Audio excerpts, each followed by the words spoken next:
गंगा के किनारे एक वन में एक खरगोश रहता था। उसके 3 मित्र थे, बंदर, सियार और ऊंट बिलाव। चारों ही मित्र दानवीर बनना चाहते थे।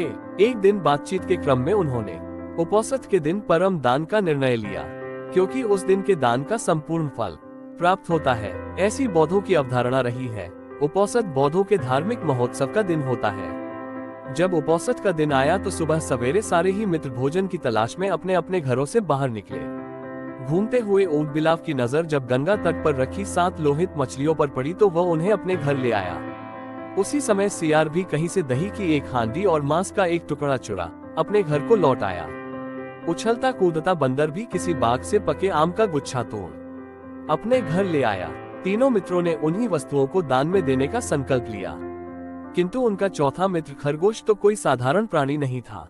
उसने सोचा यदि वो अपने भोजन अर्थात घास पात का दान जो करे तो दान पाने वाले को शायद ही कुछ लाभ होगा।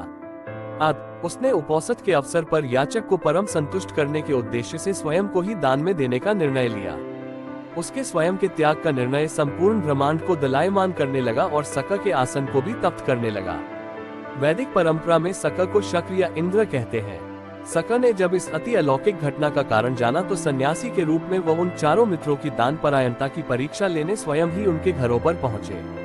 ऊंट बिलाव, सियार और बंदर ने सका को अपने अपने घरों से क्रमश मछलियां, मांस और दही एवं पके आम के गुच्छे दान में देना चाहा, किंतु सका ने उनके द्वारा दी गई दान को वस्तुओं को ग्रहण नहीं किया।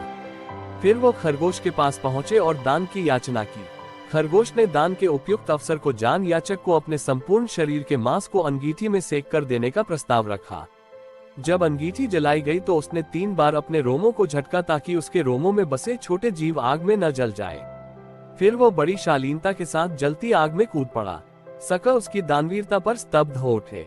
चिरकाल तक उसने ऐसी दानवीरता न देखी थी और न ही सुनी थी।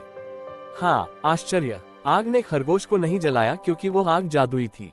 सका के द्वारा किए गए परीक्षण का एक माया जाल था।